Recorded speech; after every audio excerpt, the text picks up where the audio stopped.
ප්‍රේමවන්ත සහෝදර සහෝදරියනි, ඔබගේ නිවසට ජේසු මේ ආකාරයෙන් වැඩම කර සිටිනවා. ජේසු දෙස බලන්න, ස්තුතියි කියලා කියන්න. මේ මොහොතේදී ඔබ ඉදිරියට ජේසු ජීවමානවම වැඩම කරවීම ගැන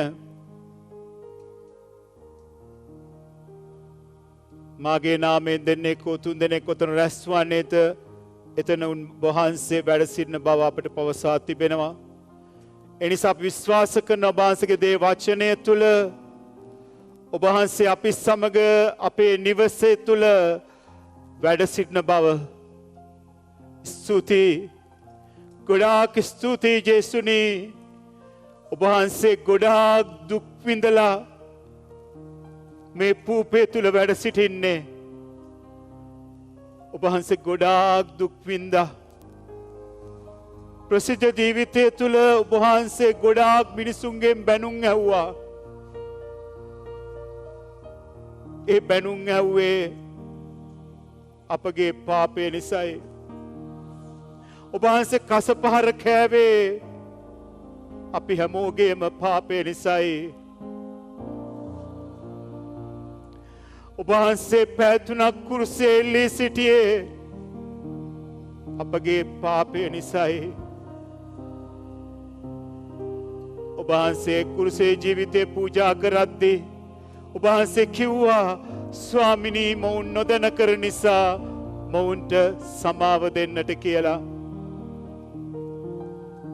ප්‍රේමවන්ත සහෝදර සහෝදරියනි, අපි සමාව දෙන්න සූදානම්ද? සමහර වෙලාවට ඔබගේම නිවස තුල ස්වාමි පුරුෂයා භාර්යාව වශයෙන් ඔබ එකිනෙකාට සමාව දෙන්න සූදානම්ද? එහෙම නැත්නම් පෞසිගිය වැරදි සිහිපත් කරලා ඔබ නැවත නැවතත් ඒ තුවාල පාරනවද? ජේසු කුරුසේ හිටපු අවස්ථාව සිහිපත් කරගන්න. ජේසු කියනවා, සමාව දෙන්නට කියලා. තවමත් සමාව දීලා නැත්නම් සමාව දෙන්න. දුවේ පුතේ සමහර වෙලාවට දෙමව්පියන්ගෙත් වැරදි ඇති. ඔබ සූදානම්ද සමාව දෙන්නට? ඔබගේ අසල්වැසියන් සමග ඔබ ප්‍රශ්න ඇති කරගෙන ඇති. ඔබ වෛරයෙන් ජීවත් වෙනවා ඇති. යේසු කියනවා දවසේදී අනේ පුතේ දුවේ වෛරයක් නම් තියාගන්න එපා කායෙක්වත්. ඔබ දන්න මම ඔබට කොපමණ ආදරේද කියලා. ඔබට මතකද ඔබ මා ළඟට ආවා ගොඩාක් පව් කෙරුවයි කියලා කියන්න. මම ඔබ එලව ගත්තේ නෑ නේද දුවේ පුතේ? මම මොනවද ඔබට කිව්වේ? යන්න ඊට පස්සේ පව් කරන්න එපයි කියලා නේද? එම්නම් මං සමාව දුන්නා නම් දුවේ පුතේ ඇයි ඔබට තාමත් සමාව දෙන්නට බැරි? සමාව දෙන්න දුවේ පුතේ. මං ගොඩාක් දුක් විඳේ ඔබට සමාව දෙන්නටයි. එනම් ඔබ සමාව දිය යුතුයි. සමාව දෙන්නේ නැත්නම් අපට සමාවක් නොලැබෙන බව මතේතුමාගේ සුවිශේෂී 6 වෙනි පරිච්ඡේදයේ සඳහන් කරනවා. ඒ වගේම පරමලේ ආක්ෂාවේදී අපි කියනවා අපිට වැරදි කරන අයට සමාව දෙන්නක් මෙන් අපේ වැරදි වලට සමාව දෙන්නට කියලා. වහන්සේම කියනවා ඔබ පඬුර පූජාසනේ මතට ගෙනෙන විට ඔබ කා සමගරේ අමනාපයෙන් සිටිනවා නම් පූජාසනේ මතේ පඬුර තබා ගිහිලා සමාදාන වෙලා එන්නට කියලා. මං කුර්සිය අරගෙන යද්දී ඔබ මා ළඟට ඇවිල්ලා ඇඬුවා. අනේ ජේසුනි අය වහන්සේට මේ දේ උනේ කියලා. දුවේ පුතේ අනියන් සම්බන්ධතාවයන් නිසා පවුල් කඩා කප්පල් වේගන යන බව ඔබ දන්නවා. අපි හැම කෙනෙක්ම දෙවියන්ගෙන් සමාව ලබා ගත යුතුයි. බලන්න ජේසු දෙස. ඔබට කතා කරනවා ඇහෙනවද? දුවේ පුතේ මම ඔබට කතා කරනවා ඇහෙනවද ඔබට? මම ඔබට ගොඩාක් ආදරෙයි දුවේ පුතේ. එන්න මා ළඟට. මම ගොඩාක් ආදරෙයි. මං දෑත් දිග අරගෙන බලාගෙන ඉන්න ඔබ එනකල් ඔබට කියන්නට මම ආදරෙයි කියලා. එහෙමනම් අපි සියලු දෙනාම දැන් එකට එකතු වෙලා මේ ගීතිකාවට සැබෑ මනස්ථාපනයක් තුල සහභාගී වෙමු.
මාවට හගත්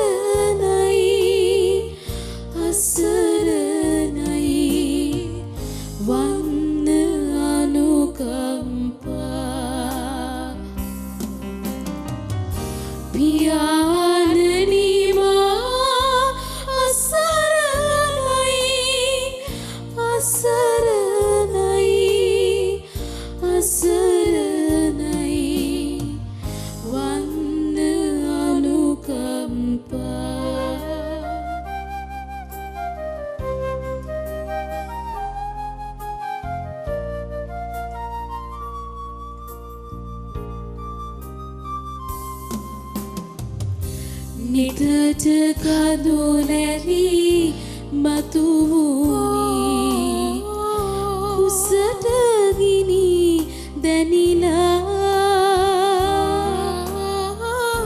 පියාණන් මගේ සිතට නැගුණේ දිලින් දෙක් වූදා පියාණනි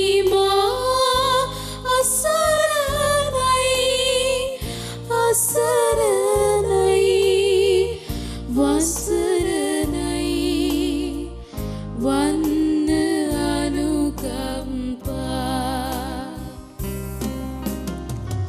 පියාණනි මා අසරණයි අසරණයි අසරණයි වන්න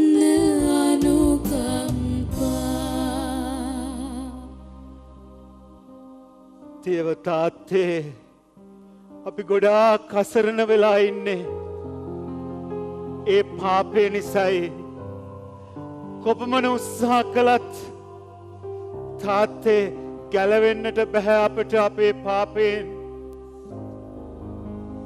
ඔබ වහන්සේ අපට උදව් වුණොතින් අපට ගැලවෙන්නට පුළුවනි අනේ ජේසුනි සමහර වෙලාවට පාප උච්චාරණයට ගියාම එකම පාපයමයි කියන්න තියෙන්නේ. අනේ ජේසුනි කොපමණ උත්සාහ කෙරුවත් ගැලවෙන්නට බැරි වෙලා තිබෙනවා මේ පාපයෙන්. ජේසුනි මට උදව් වෙන්න. මට උදව් වෙන්න ජේසුනි. මේ පාපයෙන් ගැලවෙන්නට මට බෑ තනියම ජේසුනි මං අසරණයි ජේසුනි මම අන්ත අසරණයි අනේ ජේසුනි මට උදව් වෙන්න මන් දන්නවා දුවේ පුතේ ඔබගේ අසරණ භාවය ඔබ උත්සාහ කරන්නේ ඔබම ඔබේ පාපයෙන් ගැලවෙන්නටයි දුවේ පුතේ ඔබට පුළුවන් ද ඔබේ පාපයෙන් ගැලවෙන්නට මම ඔබ සමග සිටිනවා මං ඔයාලට ගොඩාක් ආදරෙයි ඒකයි මම ඔබට කිව්වේ එන්න මේ සමගි සන්දානයේ ප්‍රසාද නිධානය තුලට කියලා ඔව් ජේසුනි මම එනවා ඔබ වහන්සේ ළඟට මම දන්නවා ඔබ වහන්සේ මාව එලවන්නේ නැති බව මට උදව් වෙන්න ජේසුනි තනියම ගැලවෙන්නට බැරි පාපය ඔබ වහන්සේට මම කියනවා ජේසුනි මට උදව් වෙන්න මේ පාපයෙන් ගැලවෙන්නට ඔබ වහන්සේ උදව් වුණොත් මට පුළුවනි පාපයෙන් ගැලවෙන්නට ස්තුතියි ස්වාමිනී ඔබ වහන්සේට ගොඩාක් ස්තුතියි ඔබ වහන්සේට ප්‍රශංසා වේවා ස්වාමිනී ඔබ වහන්සේ මට දක්වන ආදරය වෙනුවෙන් ඔබ වහන්සේට ස්තුතියි ප්‍රශංසා වේවා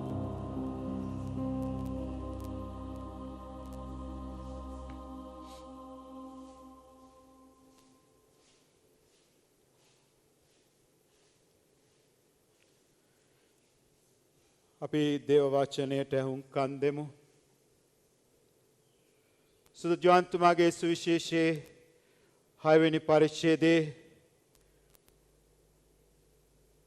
48 වෙනි වගන්තියේ සිට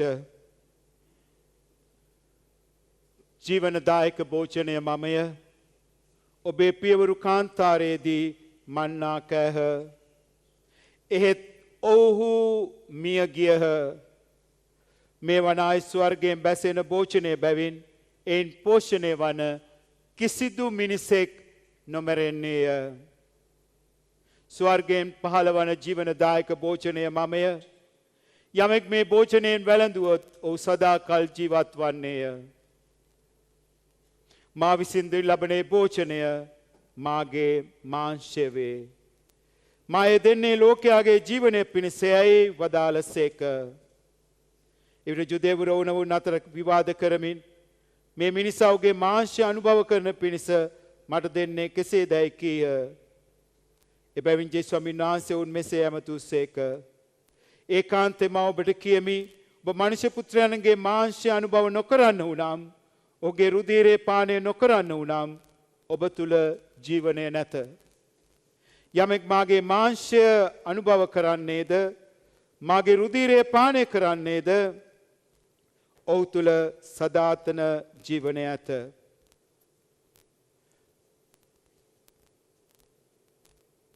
මාගේ මාංශය අනුභව කරන මාගේ රුධිරේ පානය කරන තැනැත්තේ මා තුල ජීවත් වන්නේය, මමද ඔහු තුල ජීවත් වන්නෙමි. ප්‍රේමන්ත සහෝදර සහෝදරියනි, ජීවමාන ජේසුස් ස්වාමීන් වහන්සේ ඉදිරියේ ඔබයි මමයි සිටින්නේ.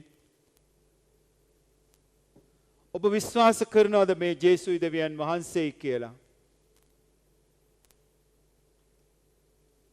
අපි කාට හරි ආදරය කරනවා නම් අපි දැනගන්නට ඕන කාටද මම ආදරය කරන්නේ? ආදරය කරන්නේ කාටද කියලා දැනගන්නේ නැතුව අපිට බෑ ආදරය කරන්න, ගෞරව කරන්නට. ඒ වගේම මේ පූපේ වැඩ සිටින ජේසුස් කවුද කියලා අපි හඳුනා නොගත්තොත් අපිට උන්වහන්සේට ගෞරව කරන්නට බෑ, ආදරය කරන්නට බෑ. අද ගොඩාක් දෙනෙකුට තේරෙන්නේ නැහැ මේ පූපේ තුල ජේසුස් ජීවමානවම වැඩ සිටින බව. උන්වහන්සේම කියන උන්වහන්සේගේ මුවින් මම ඔබට දෙන්නේ මාගේ මාංශයයි, මගේ මස් ඔබට කන්න දෙන්නේ. එහෙම කියද්දිත් ඔබ විශ්වාස කරනවද මේ ජේසුස් දෙවියන් වහන්සේයි කියලා? ජේසුස් කියන්නේ දෙවියන් වහන්සේයි. ප්‍රේමවන්ත සහෝදර සහෝදරියනි, බලන්න අන්‍යාගමික අය එයාගේ ආගමික ස්ථානවලට ගියාම කොයි ආකාරයෙන්ද වැඳ නමස්කාර කරන්න කියලා? දන දෙක නමලා දෝත් මුදුන් දීලා වැඳ නමස්කාර කරනවානේ. අපගේ දේශපාලන නායකයෝ නායක හාමුදුරුවන් ළඟට ගියාම දන දෙක නමලා දෝත් මුදුන් දීලා වැඳ නමස්කාර කරනවා. නමුත් ඔබයි මමයි ඒ ගෞරවය, ආදරය උන්වහන්සේට අපි දෙනවද? පොඩ්ඩක් හිතලා බලන්න. ඔබ දේවස්ථානයට ඇතුල් වෙනකොට ඔබ ඒ ගෞරවය උන්වහන්සේට දුන්නාද? ඔබට පුළුවන් වුණා දන දෙක නමල වැඳ නමස්කාර කරන්නට ජේසුස් දෙවියන් වහන්සේට? එනිසා ප්‍රේමන්ත සහෝදර සහෝදරියනි, ජේසුස් ගොඩාක් අප වෙනුවෙන් හඬා වැළපෙනවා. ප්‍රේමන්ත සහෝදර සහෝදරියනි, එනිසායි සුද්ධෝපයේ 3 වෙනි පැය කාලයේදී උන්වහන්සේ ප්‍රකාශ කරන්නේ මනුෂ්‍යයන්ට මෙපමණ ප්‍රේම කළා වූ හෘදය බලනු. ඊට සැලකීමක් වශයෙන් මනුෂ්‍යයන්ගෙන් වැඩි කොටසෙන් මට ලැබෙන්නේ මේ මාගේ ප්‍රේමයේ ප්‍රසානිධානය කෙරෙහි ඔවුන් දක්වන ඇල්මරුණු ගතියෙන් අපහාස කිරීමෙන් පෙන්වන්නා වූ දේව ද්‍රෝහිකම් වේ. මාගේ දුක් ප්‍රාතිදී වින්දා වූ සියලු දුක්ගාවිනාවලට වඩා මේ කරුණ මට වඩා දුක් සහිත වන්නේ ඔවුන් යම් ස්වල්ප වශයෙන්වත් මාගේ ප්‍රේමයට ප්‍රතිප්‍රේමය දෙන්නේ නම් ඔවුන් එදෙසා හැකිනම් තවත් වඩා දුක්ගාවිනා විඳින්නට මම ආශා වෙමි. ඔබ වහන්සේ වදාළසේක් වේද? අපි ගොඩාක් දෙනෙක් දේව ද්‍රෝහිකම් කරන්නේ ප්‍රේමවන්ත සහෝදර සහෝදරියනි, උන්වහන්සේම කියන ආකාරයෙන් මාගේ මේ ප්‍රසාද නිධානය කෙරි දක්වන්නා වූ ඇල්මරුණු ගතිය. එනිසා මේ මොහොතේදී ජේසුස් දිහා බලාගෙන නැවතත් අපි සමාව ඉල්ලා ගනිමු. උන්වහන්සේට හිමිය යුතු ගෞරවය, ආදරය නොදීම ගැන ප්‍රේමවන්ත සහෝදර සහෝදරියනි, ජේසුස් ජීවමානයි කියලා හඳුනා නොගෙන උන්වහන්සේට අගෞරව කරපු අවස්ථාවන් ගැන ජේසුගෙන් සමාවෙල්ලා ගනිමු. සත්තු සිව්පාවෝ ජේසුට හතර ගාතෙන් වැඳ වැටිලා වැඳ නමස්කාර කරන බව ඔබ දන්නවා. සුදු අන්තෝනි මුනිතුමාගේ ජීවිත කතාව ඔබ දන්නවා. කොහොමද හතර ගාතෙන් වැඳ වැටුනේ ඒ සත්වයා ජීවමාන ස්වාමීන් වහන්සේ ඉදිරියේ. සත්තුන්ට තේරෙනවා, සිව්පාවුන්ට තේරෙනවා ජේසු ජීවමානයි කියලා. ඔබටයි මටයි තේරෙනවද? සුළුමතම් මෙනෙහි කරමු ප්‍රේමන්ත සහෝදර සහෝදරියනි. ජේසු දිහා බලා ගන්න.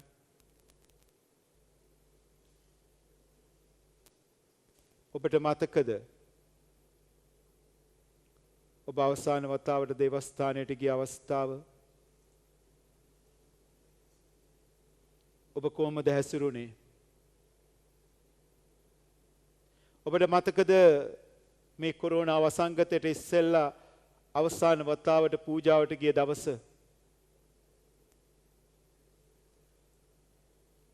ඔබ ජේසුව ලබා ගත්තේ පව් පිටින්ද? දුවේ පුතේ, අම්මේ තාත්තේ මතක් කරගන්න, ඔබ පව් පිටින් ජේසුව ලැබුවා නම් මේ මොහොතේ ජේසුට කියන සමා වෙන්න කියලා. අද අපි මේ විදින වේදනාවන් දැස බලන විට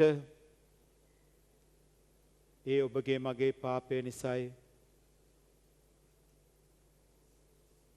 අපි උන්වහන්සේ ප්‍රතික්ෂේප කරපු නිසායි.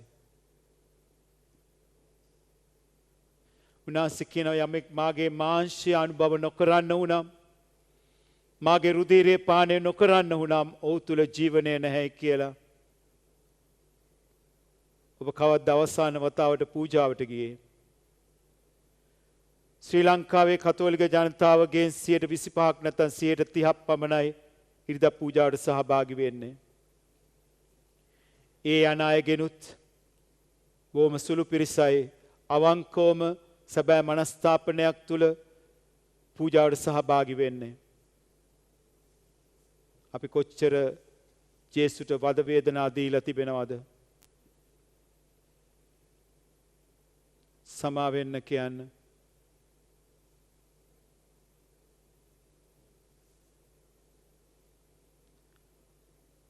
ඔබ දන්නා මුළු ලෝකයේ පුරාම ගොඩාක් ප්‍රාතිහාර්යයන් සිදු වෙලා තිබෙනවා දියසප්සද වහන්සේ පිළිබඳව.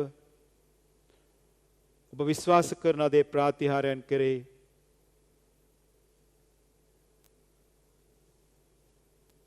ප්‍රාතිහාර්යයන් අවශ්‍ය නැහැ දුවේ පුතේ අම්මේ තාත්තේ. විශ්වාස කරන්නට ජේසු ජීවමානයි කියලා. උන්වහන්සේම කියනවා මම ඔබට දෙන්නේ මාගේ මාංශයයි කියලා. විශ්වාස කරන්න.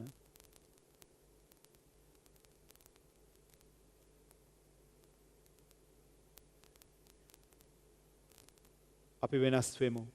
දේවස්ථානයට අපි ඇතුල් වෙන විට මතක් කරගනිමු. උන්වහන්සේට හිමි යුතු ගෞරවය ආදරය දෙන්නට. උන්වහන්සේම ප්‍රකාශ කරනවා මාගේ මාංශය වළඳන්නාවුද මාගේ රුධිරය පානය කරන්නාවුද තැනැත්තා මා තුල ජීවත් වෙයි, මමද ඔහු තුල ජීවත් වෙමි කියලා. එමනම් ජේසු ඔබයි මායි සමග සදහටම වැඩ සිටිනවා. අපි උන්වහන්සේව ආදරයෙන් ලබා ගත්තොතින් එනිසා අපටත් මුළු ලෝකයාටත් දයාව ඉල්ලලා අපි ආරක්ෂා කරමු.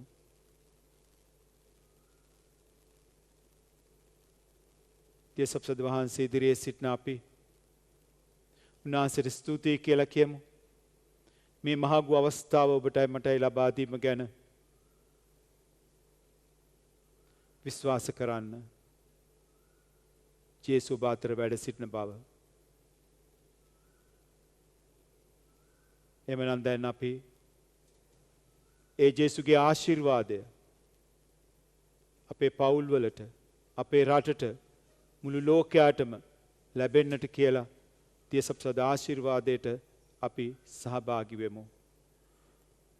මේ ආශිර්වාද කරන්නේ සුදු ත්‍රිත්වයයි. පියාණන් වහන්සේ, පුත්‍රයන් වහන්සේ, ශුද්ධාත්මයන් වහන්සේයි ඔබ ආශිර්වාද කරන්නේ. වෙන කවරදාකටවත් වඩා අපේ සුදු ත්‍රිත්වයේ ආශිර්වාදය අත්‍යවශ්‍යමයි. විශේෂයෙන්ම මේ කොරෝනා වෛරසය නිසා, මේ වසංගතය නිසා දුක් විඳින සෑම කෙනෙක්වම අපි යේසුමන්ගේ දිව හෘදයට බාර කරමු. සුදු ත්‍රිත්වයට බාර කරමු. ඒ වගේම මේ වසංගතය නිසා නිවෙස් වලට යා ගන්නට බැරිව සේවය කරන ත්‍රිවිධ හමුදාවේ සියලු දෙනා වෙනුවෙන්ම, වෛද්‍යවරුන් වෙනුවෙන්, ඒ වගේම නොඑක් ආකාරයෙන් අපකැප වෙන සියලු දෙනාවම මේ දිවසප්සද ආශිර්වාදයේදී ආශිර්වාද කරන්නට කියලා, ආරක්ෂා කරන්නට කියලා අපි ආඥා කරමු. ඒ වගේම වොබුන් ටෙලිවිෂන් ආයතනයේ ඒ සියලු දෙනා වෙනුවෙන්ම, විශේෂම කාර්ය මණ්ඩලය එය කරන්නා වූ ඒ සේවාව අපි අගය කරනවා මේ මොහොතේදී.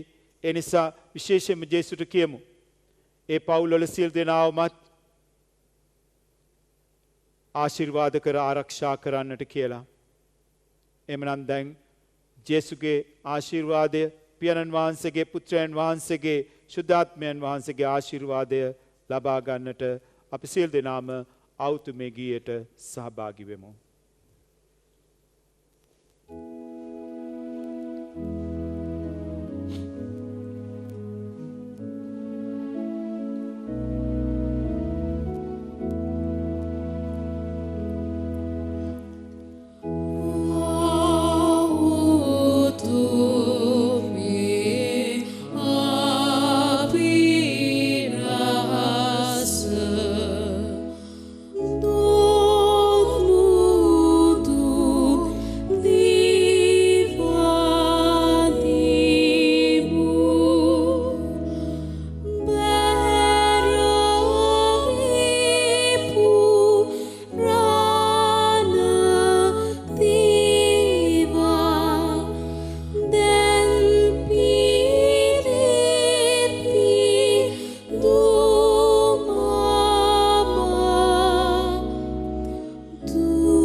ස්වර්ගීය පූපය උන්ට දෙවා වදාළසේක. සෑම ප්‍රබෝධයක් මෙහි අඩංගු වී ඇත්තේය. යාඥා කරම්හ. අපගේ දෙවී ස්වාමිනී, ස්වර්ගයෙන් පහළ වූ පූපය ඔබ අපට දුන්සේක් වේද? මේ ආර්ය ශක්තියෙන් ජීවත් වී ඔබගේ ජීවනය ලබා ඔබගේ පුත්‍රයන් නැවත ලොවට වඩින්නදී ඔබගේ මහිමෙන් සැරසී මරණ නැගිටීමට අපට වරම් දුන මැනව.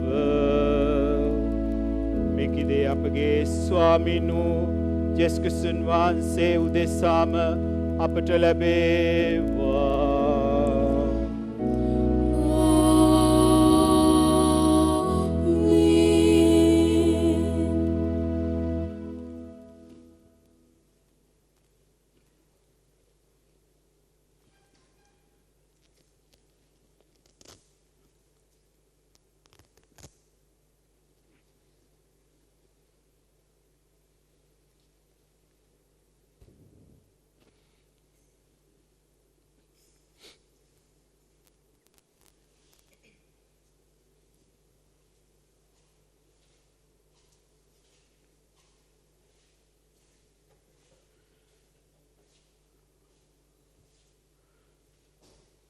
ඔබවයි මාවයි ආශිර්වාද කරන්නේ ජීවමාන ජේසුයි දෙවියන් වහන්සේයි ශුද්ධාත්මයන් වහන්සේයි.